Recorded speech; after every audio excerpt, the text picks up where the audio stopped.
Hey, special educators. Welcome to Teach, Taskbox, Inspire, the podcast dedicated to making your job as a special education teacher easier by making your instruction more fun for you and your students. Inside each episode, you'll learn how to get the most use out of your task boxes in the classroom. I'm your host, Lisa Hollady from Chalkboard Superhero, a veteran special education teacher passionate about empowering you with purposeful teaching strategies, helpful tips and tricks, and other classroom management tools that will help you thrive in your role. Let's get started with today's episode. Hey there, special educators, and welcome back to another episode of Teach, Taskbox, Inspire. I'm your host, Lisa Hollady, and today we're talking all about how to plan your year backward without knowing your caseload. Yes, it's possible. Yes, it's effective. And yes, it's going to make your August and September feel a whole lot smoother. Now, this specific episode is intended for my self-contained friends. However, all of my inclusion friends can stick it around and listen and maybe pick up a thing or two. So if you're like most special education teachers and you're still waiting for your class list, or if you know you won't get your IEPs or schedules until the very last minute, this episode is for you. Because here's the truth.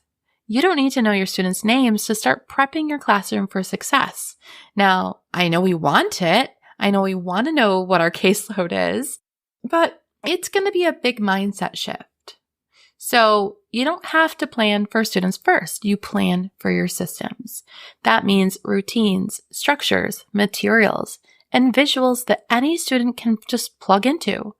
If your classroom is already set up with the right supports, it won't matter if you get a student with autism or Down syndrome or learning disabilities or ADHD. You'll be ready. So when we say plan backwards, we're talking about setting up the foundation. So when your students walk through the door, you're focused on them, not scrambling to print behavior charts or rewrite schedules on the fly. So the first step I want you to do is set up a core system that kind of runs the room. These are the systems that supports all students, no matter their label, level, or support needs. Here's what you need to prep. A whole class visual schedule. I like to use the magnetic ones right on the whiteboard so that you can kind of rearrange as needed. Individual mini schedules. These are for each individual student. So this is common for like routines, arrivals, centers, bathroom, dismissal, all of that goes on that one. Then you're going to want to print token economy or some sort of reinforcement system with choice boards or simple visuals. Then you want to set up some sort of calming corner with emotion visuals or sensory tools or a simple check-in sheet. Then you're going to have morning routine visuals so students know exactly what to do from the minute they arrive. Then some cleanup routines. Maybe you want to label bins and photo labels to kind of promote that independence. These types of systems really make your classroom run smoother, and they don't require knowing students' names to get started.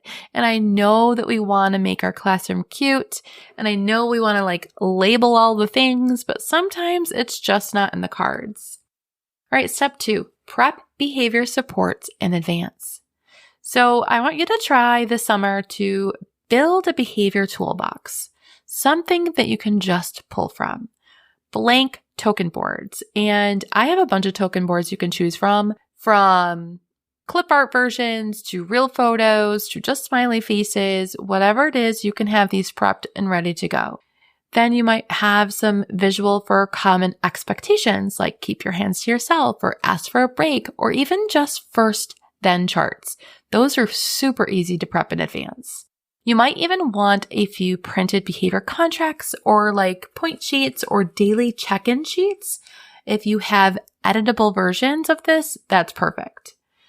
Then you're going to want either break pass or I need help cards for students who really struggle with self-advocating. Then I usually have like a running binder of social narratives or things that we want to work on, like transitioning or staying on task, or even just a fire drill. Having these ready means you won't lose precious time kind of managing the behavior while you're still trying to laminate the supports. Step 3, Create staff systems before the school year even starts. Let's talk about your team, your paraprofessionals, teaching assistants, whoever you're talking about. Even if you don't know who they are yet, you can still set up a system that sets everyone up for success. So the first thing that you're going to want to do is prep these 3 things. Number 1, start with a para binder. You're going to want to fill that with expectations or schedules, prompt hierarchy visuals, behavioral support tools. Sometimes you get a new teaching assistant that has no idea. I actually got a brand new paraprofessional this year, and she had never worked in a school before. It's a good thing that she turned out to be absolutely amazing, one of the best TAs I've ever had. But that takes a lot of training too, to kind of like figure out what they need and what training that they need. You're also going to need a data collection system with simple sheets for tracking on-task behavior, IEP goals, once you have them, or, participation, or how often they leave the classroom, all of these types of things. Then you're going to want either posters or clear instructions for stations that can just run without you. And yes, you can set this up without knowing exact tasks. When you establish structure early, your team will come in feeling confident. Your students will get more consistent support, and you don't feel like the only adult keeping everything afloat. All right, step 4, prep independent work and low prep activities. This is where the magic really happens. When students can work independently, you can collect data, you can troubleshoot behaviors, you can put out fires, you can support paraprofessionals, or, just breathe. So what I want you to do is prep a bank of universal independent tasks that works for most learners. My favorite go-to are errorless learning activities. So anything, colors, shapes, numbers, letters, sorting activities, matching activities, real life items, school items, basic categories. Real fun cut and paste worksheets with simple visuals are a real good go-to. Any Velcro tasks with clear instructions. That's why I love task boxes so very much, because these are super easy to just pull from. You might even want to come up with a bin for early finishers. So you could put like file folder games or puzzles or card games in there. The goal here is to have 10 to 15 go-to tasks that require no direction or no direct instruction. You'll adjust later for student levels, but this gives you the time and flexibility as soon as school starts. All right, step 5. I want you to build kind of a month-by-month framework, not a full curriculum. You don't need like full-on lesson plans for the year, but it really does help to think about the big picture. So using the summer to kind of map out a general monthly theme or skill focus for areas like, life skills, or, you can do hygiene in September and weather in October, or you can focus on social emotional skills. So self-regulation or communication, or just really working on identifying emotions. And then you can jump into functional academics. So measurement and reading and money and time. This will kind of guide your material prep and give you direction when you're too busy in the middle of the year to think that far ahead. Because let's face it, most days we're like, okay, what am I doing tomorrow? So if you're a member of the Teach TaskBox Inspire membership, you already know I've done this planning for you with monthly themes, task boxes, and skill-based resources built right in there. All right, let's jump to step 6. Prep your first day's kind of like game plan. And I'm going to do a whole nother episode on this, but this is kind of the gist. You want to plan out the first 5 days and then the next 5 days, right? You want to think as this kind of like your starter plan. You want to practice entering the classroom, hanging up belongings, practice following the schedule, teach and model classroom routines like raising your hand, asking for help. How do they leave to go to the bathroom? Run simple universal tasks and then observe students. Get to know students' personalities, their triggers, their likes and interests, what motivates them. So these are all the things you're going to want to do on that, first 10 days of school. This is really not the time to jump into academics. You're going to want to focus on community, the expectations, and really making it consistent. Believe me, your future self will thank you. All right, my final step. Step number 7. You want to have kind of like a plug and play subsystem ready. Let's face it, there's going to be days when you're out, and the last thing you need is to prep sub-plans from scratch when you're sick.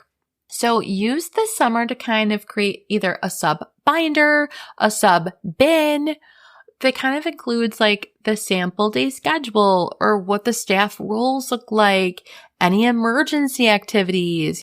I usually go right to airless tasks or cut and glue worksheets, clear instructions for any behavior systems that you have in place. Again, this is something that works regardless of the students that you have. So here are my final thoughts. Prep for predictability, not perfection. If you're overwhelmed thinking, I don't even know where to start, take a breath. You don't need everything done. You just need the right things done. Focus on prepping your classroom systems, universal supports, those independent tasks, team tools, and a solid start to the school year. Planning backward isn't about predicting everything. It's about creating structure so you're not constantly reacting. So anyways, thanks so much for hanging out with me today. I really hope this episode gives you some clarity and kind of permission to prep what actually matters, not just what looks good on Pinterest. Also, if you're looking for ready-made, low-prep task boxes to kind of plug into your classroom, check out the Teach Task Box Inspire membership. I've got new boxes waiting for you every single month, all leveled, themed, and ready to go. Until next time, guys. Bye-bye.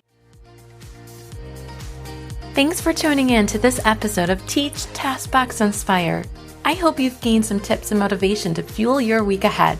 If you're ready to explore more strategies for empowering your students as independent learners, be sure to dive into my free training at chalkboardsuperhero.com/training. And don't keep all this knowledge to yourself.